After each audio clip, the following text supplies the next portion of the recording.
Salam alaikum. Donc, on continue la leçon numéro 2, toujours premier bac international.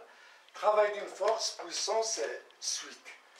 Donc, on a vu grand 1, travail d'une force constante exercée sur un solide en translation. Donc, on a vu petit 1, les effets d'une force. Petit 2, ce que c'est qu'une force constante. Petit 3, ce que c'est que la translation. On a vu la translation, à savoir la translation rectiligne, la translation curviligne et la translation circulaire. Donc, on est arrivé à grande 4, le travail d'une force constante exercée sur un solide en translation. Tout d'abord, on va voir quand est-ce qu'une force travaille. Donc, quand est-ce qu'une force travaille. Donc, je peux travailler en effectuant, en exerçant une force sur un solide. Donc, je fais un effort physique, j'exerce une force. Donc, au lieu de dire que moi, je travaille, je peux dire que la force, c'est la force que j'exerce qui travaille. Donc, physiquement, on peut dire que la force travaille. Donc, je peux exercer une force sur un solide. Si le solide ne se déplace pas, donc il n'y a pas de travail, il n'y a pas de travail. Donc, quand est-ce qu'il y a un travail? Lorsque le solide se déplace. C'est le but de ce travail, c'est déplacer le solide. Et par conséquent, qu'est-ce qu'on va dire? Quand est-ce qu'une force travaille? Eh bien, une force travaille lorsque son point d'application se déplace d'un point à un autre. Voilà. Donc, on dit qu'une force travaille lorsque son point d'application se déplace d'un point à un autre. Donc, travail d'une force constante exercée sur un solide en translation.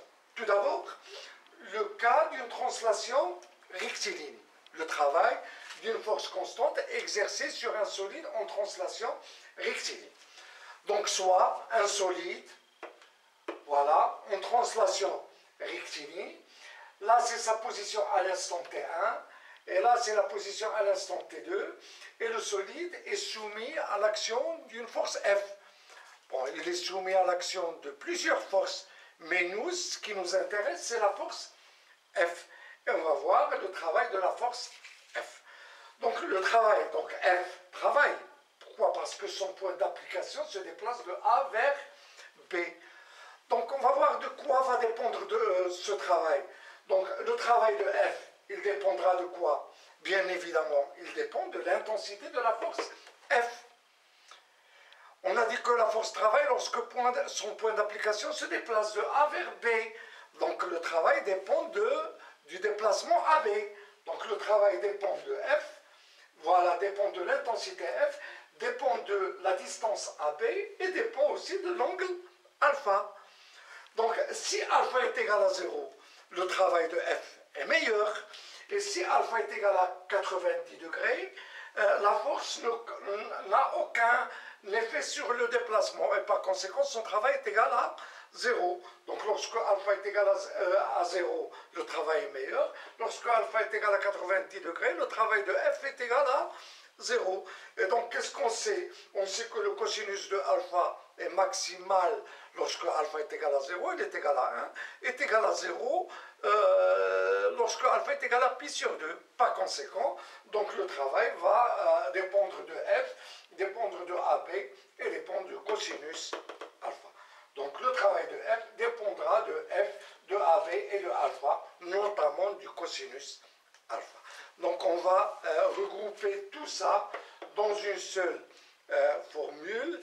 Et cette formule, ça nous donne le produit scalaire entre le vecteur force et le vecteur AP. Donc le travail d'une force F constante exercée sur un solide en translation rectiligne est égal au produit scalaire de la force F et du vecteur déplacement AB. Ça, c'est ce qu'on appelle le vecteur déplacement. Et le travail, on le note W de F, AB. Pourquoi on utilise la lettre W? Parce que le travail en anglais, c'est work. Ça commence par W. Donc le travail de F, lorsque le point d'application de F se déplace de A vers B, est égal au produit scalaire de F scalaire AB, qui est égal à F, qui est fois AB fois cosinus alpha. Donc le produit scalaire, je ne sais pas si vous l'avez vu en maths, le produit scalaire entre deux vecteurs U et V, elle est égale à la norme de U fois la norme de V fois cosinus l'angle entre U et V. Voilà, c'est ça la définition du produit scalaire. Si U ou V est une force, la norme, l'unité de la norme, c'est le newton. Et si U ou V sont des vecteurs de déplacement, l'unité de la norme, c'est le mètre. Voilà. Donc ça, c'est la définition du produit scalaire.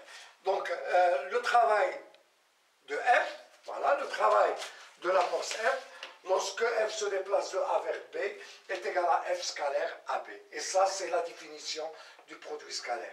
La norme de la force F, c'est l'intensité de la force.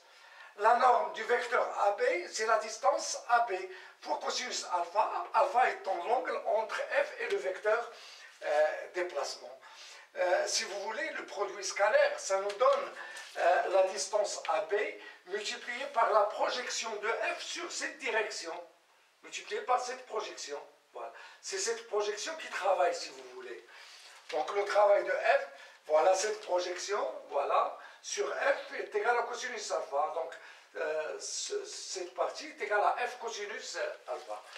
Donc le travail de F, lorsque le point d'application se déplace de A vers B, est égal à F fois AB fois cosinus alpha. Ça, c'est la définition du travail d'une force constante exercée sur un solide en translation rectiligne. Pour l'unité du travail, on sait que l'unité de F, c'est le newton, l'unité de la distance AB, c'est le mètre, et bien le travail, l'unité du travail, c'est le joule. Donc le joule, lorsqu'on a des travails importants, donc les valeurs sont grandes, on utilise des multiples de joules, tels que le kilojoule. Le kilojoule est égal à 10 puissance 3 joules. Et lorsque le travail est très très faible, on utilise par exemple le millijoule, qui est égal à 10 puissance moins 3 joules. Donc ça, c'est le cas du travail d'une force constante exercée sur un solide en translation rectiligne. On va voir le cas du travail d'une force constante exercée sur un solide en translation curviligne. Cas d'une translation curviligne. Donc on a, pour simplifier, j'ai pris ce solide sous forme triangulaire et qui est en translation curviligne et soumis à l'action d'une force constante. Donc le travail d'une force constante exercée sur un solide en translation curviligne, on ne sait pas le calculer. Mais qu'est-ce qu'on peut faire? On peut découper la trajectoire en des parties infiniment petites, A1, A2, A2, A3, A3, A4, et ces parties, on peut les considérer comme étant rectilignes, comme étant des droites. Voilà, comme si entre A1 et A2, le solide est en translation rectiligne. Donc on découpe la trajectoire en des parties infiniment petites, considérons comme étant rectilignes. A1, A2, A2, A3, A3, A4, jusqu'à AN-1, AN. Donc on peut calculer le travail élémentaire de la force F, par exemple, lors du déplacement de AI-1 jusqu'à AI. Donc on peut considérer que le point d'application de F se déplace suivant un segment de droite. Donc on peut considérer entre ces deux positions que le solide est en translation rectiligne. Donc le travail élémentaire de F pendant un déplacement élémentaire. Un déplacement élémentaire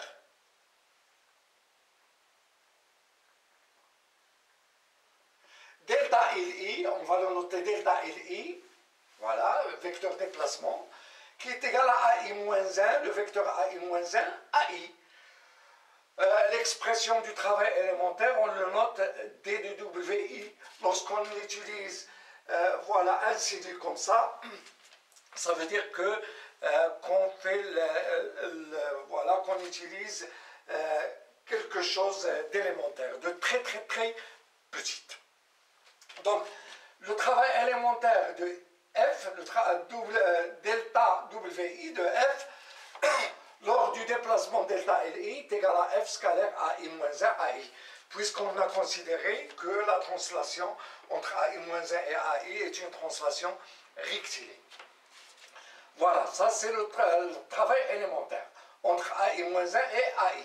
Donc le travail total de F entre A et AN, donc logiquement, il sera égal à la somme des travaux élémentaires.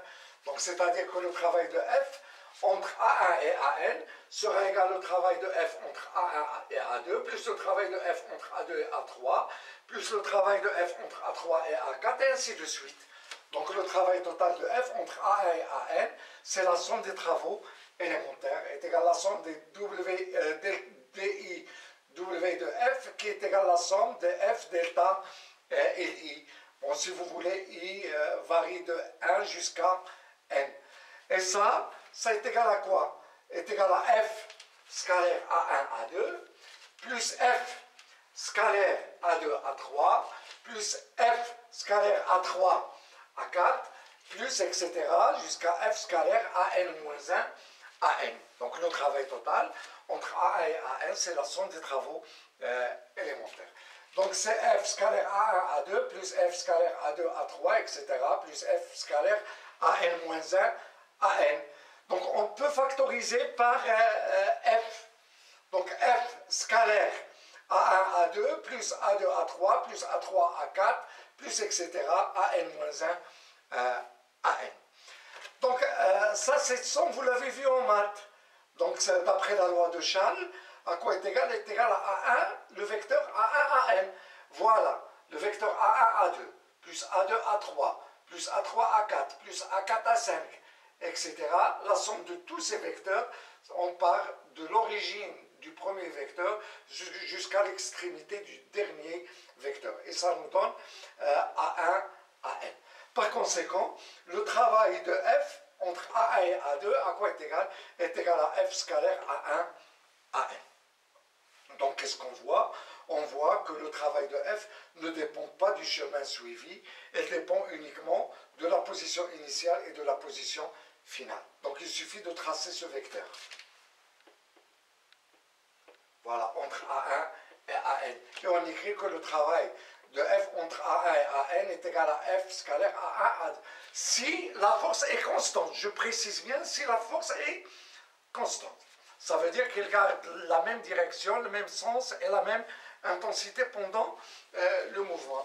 Donc le travail de F lors du déplacement de A1 jusqu'à AN, quel que soit le chemin suivi, soit le chemin numéro 1, voilà le chemin numéro 1, ou bien le chemin numéro 2, ou le chemin numéro 3, le travail de F est égal à F scalaire A1, AN, quel que soit le chemin suivi. اللي كيهمنا هي la position initiale ou la position finale.